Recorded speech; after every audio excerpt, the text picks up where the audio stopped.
Welcome to the arena of the future, where a legend's comeback ends in agony and a robot's head flies into the crowd.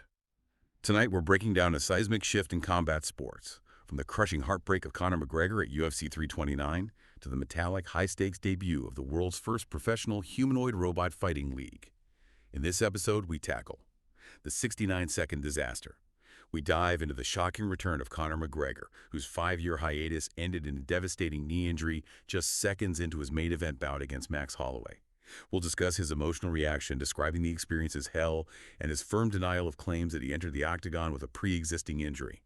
The birth of URKL. Move over real steel, because the ultimate robot knockout legend, URKL, has officially arrived. We take you to the opening night in Shenzhen, where 1.73-meter-tall T-800 robots weighed in at 75 kilograms to trade all-iron blows. Donnie Yen and the head kick heard around the world. We analyze the presence of international action star Donnie Yen at the URKL debut and the moment that went viral.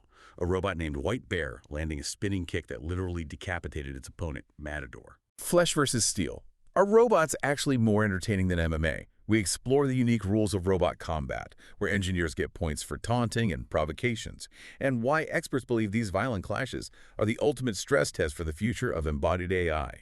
Whether you're here for the human drama of the Octagon or the mechanical mayhem of the ring, this is the future of the fight. From the dojo to the Octagon, this is Budocast. You know, it really is just a massive clash of two totally different worlds, right? Yeah. I mean, on one hand, you've got the absolute peak of human performance just violently hitting its biological limits. Right, yeah. And then literally on the exact same weekend, you have these engineers on the other side of the planet basically trying to build machines that bypass those exact limits. The contrast is just, it's honestly staggering. Oh, it's wild. And, well, okay, let's unpack this by starting with the human side, because we need to look at July 11th, 2026, the T-Mobile Arena in Vegas. Yeah. If you were watching, I mean, you felt the electricity. Conor McGregor is making this highly anticipated return after a huge 5-year hiatus. The redemption arc is, writing itself. Totally. And then, boom, 69 seconds into the very first round against Max Holloway, his knee just shatters. Well, the human suspension system completely fails. It was honestly so hard to watch just a few seconds in, and you could see the structural failure happen in real time. Yeah. Mike Beltran, the ref, he just waved it off almost immediately. 5 years of waiting, just gone in a minute. Gone. Unbelievable. And it really forces you to look at the mechanical reality of flesh and blood. Like Dana White said at the press conference, a 5-year layoff is just brutal on the body's connective tissue. He suspected a blown ACL right away. Right, but let me just pause you there, because usually when we hear layoff, we just think, oh, the athlete is rusty, Yeah. like their timing is off. Sure. But Dana seemed to be saying something deeper, that the physical materials of the body actually degrade if they aren't taking that daily friction. Is that really how ligaments work? It is actually, Okay. yeah. Biological tissues, they need very specific, constant loads to keep their density. Wow. So if you pull an elite fighter out of that super violent kinetic chain of MMA for 5 years, their ligaments adapt to a much lower stress threshold. Ah, I see. So when you suddenly ask that ACL to take the rotational torque of a pro strike, it just snaps. The tissue can't handle it. And of course, the internet instantly decides he must have walked in injured. But McGregor was furious about that on social media. Right. He was shutting that down hard. Yeah, he posted that he was throwing kicks all camp, feeling calm and ready. But the quote that really stuck with me, and the one that ties perfectly into our deep dive today, was when he said, on X, "My head gasket is gone, destroyed." Yeah, using car parts to describe his own knee. Exactly. It's like a finely tuned vintage sports car, right? You detail the paint, it looks terrifying on the starting line, but the chassis has been sitting in a garage for 5 years. You slam the gas, try to take a tight turn at top speed, and the suspension just violently gives out. That's a perfect analogy. And the emotional side of that failure was just, well, it was heavy. McGregor wrote, "I am beyond dark here. I can only describe it as hell." He even said the devil was staring him in the face and he was going to church the next day. Wow. Yeah, just raw despair. But then he immediately vows to return, surgery, prehab, back to practice. It's this endless cycle of breaking and fixing biological hardware. Which, honestly, is the tragic flaw of the whole sport, right? We expect these guys to be superhumans, but their hardware literally expires. Exactly. Which, here's where it gets really interesting, leads us perfectly to Shenzhen. Because What happens when you just get rid of the biology entirely? Right. You build a fighter out of aerospace-grade magnesium alloy. Move over real steel. The ultimate robot knockout legend, URKL, is officially here. Yeah, and this was not some small indie project. No. I mean, I thought it was just going to be guys in a parking lot with remote controls. But this had 32 top teams from 11 countries fighting for a 10 million prize pool. Massive scale. And the hardware, the T-800 robots, they're about 1.73 meters tall, so like 5'8". Okay. And they weigh 75 kilos. So you're basically looking at mechanical welterweights. Right. But built with magnesium, boasting a peak torque of 450 newton meters. Which sounds crazy, but what does that actually feel like in a punch? Well, think about a standard compact car. The engine puts out maybe 200 to 250 newton meters. Wait, seriously? Yeah. These robots are generating almost double that rotational force inside their joy motors. When a T-800 throws a hook, the kinetic energy is just unbelievable. Okay, that is terrifying. But the way they manage that power is super interesting. They only have 29 degrees of freedom. Wait, 29. That actually sounds kind of low. Because humans have, what, hundreds of joints? Are these things just super stiff? That's a great question, actually. Yes, humans have hundreds of joints, which gives us amazing fluidity. But in robotics, 200 joints means 200 ways the machine can break. Oh, that makes sense. Yeah, and it takes insane computational power. So by limiting it to 29 joints, like the hips, knees, shoulders, the engineers force the robot to be super efficient with its balance and strikes. Wow, okay, so it's stripped down to just the brutal basics. Yeah. And the endurance. Dana White was worried about McGregor gassing out, but these robots have a 2-hour battery life under heavy combat loads. And that's just the standard battery. If they use solid-state batteries, it jumps up to 4 hours of non-stop high-torque fighting. Okay, I hear solid-state battery all the time in tech news. Why does that magically double the fight time? So regular lithium-ion batteries, like in your phone, use a liquid to move energy.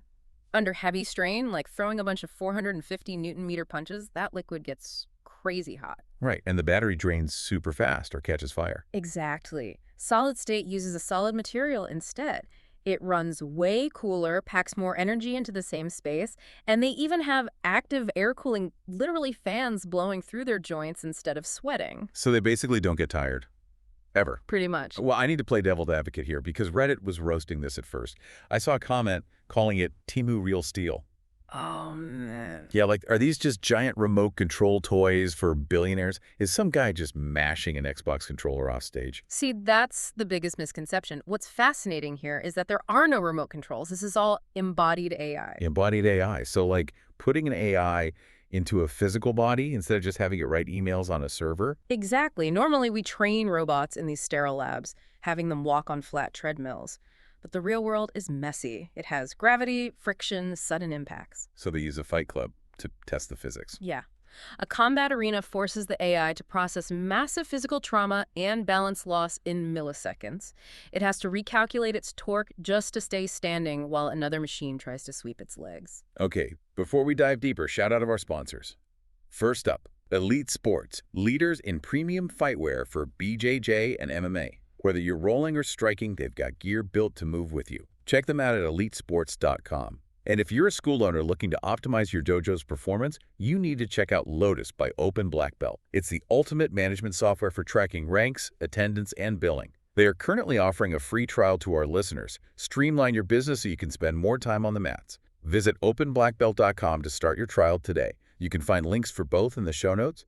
And if you've got a story, news tip, or question, send it to us at budocast.com. So, getting back to the AI, when you realize they're learning physics through combat, the weird rules of URKL start to make a lot of sense. Yes, the rules. So what does this all mean? Because it's 5 rounds, 5 minutes each, which sounds like MMA, but then they score points for taunting. Yeah, taunts and provocations actually score on the judges' cards.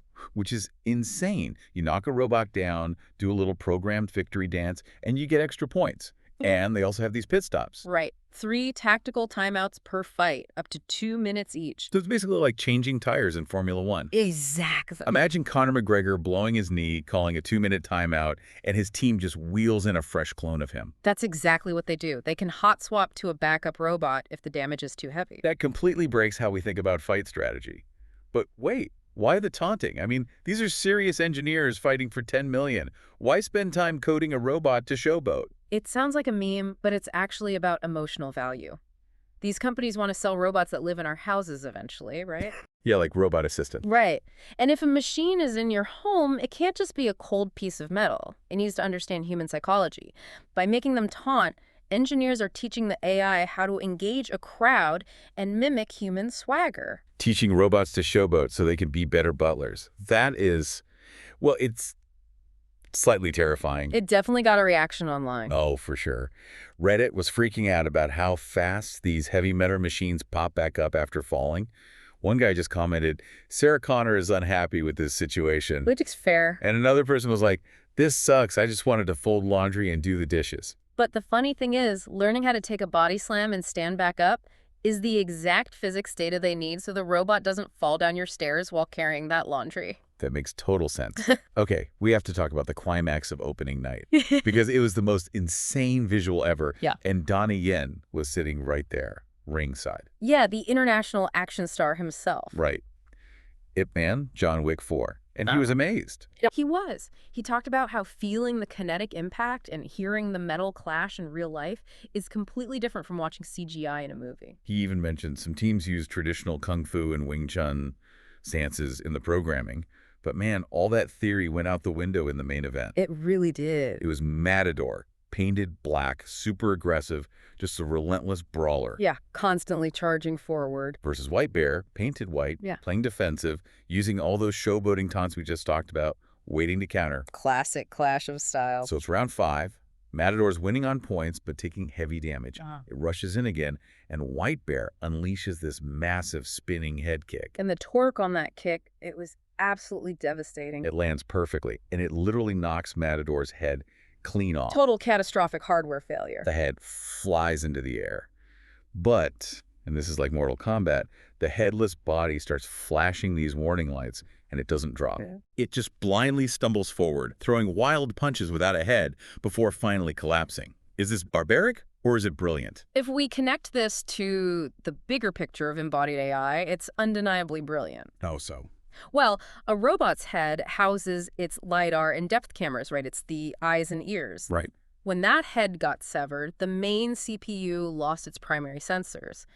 But the secondary systems instantly took over using something called proprioception. Wait, proprioception, is that like how I can close my eyes and still touch my nose because my body knows where my arms are? That is exactly it. The robot has localized algorithms and sensors inside its limbs, so when it went blind, the limbs talked to each other to try and keep balance and keep swinging. Wow. It just fundamentally refused to quit. Exactly. And think about a disaster scenario. If a rescue robot is in a burning building and its camera gets crushed by a beam, you don't want it to blue screen and die. You want it to reroute to its limbs and keep walking. So a headless robot throwing a hook is basically the proof of concept for saving lives later. That is just wild. The contrast between these two events is really something. It really is. Think about it. You have Conor McGregor, this global icon, sitting in despair because a single tiny ligament betrayed him. His flesh is just so incredibly fragile. Right. And then you have a 75-kilogram metal chassis getting its literal head kicked off. And the programming just says, keep swinging. It puts human fragility and machine persistence into the starkest possible relief, doesn't it? It really does. And it leaves you with something to chew on. Right now, these T-800s are locked in an arena in Shenzhen, fighting for our amusement and giving us physics data. Safely behind glass. Exactly. But the whole point is to eventually put these impact-resistant AI units in our homes to help us. So ask yourself, what happens 5 years from now if a software glitch makes your personal robot access the wrong combat data folder? When your robot butler drops a plate, you really better hope it defaults to grabbing a broom and not a spinning head kick. Thanks for taking this deep dive with us. We'll see you next time.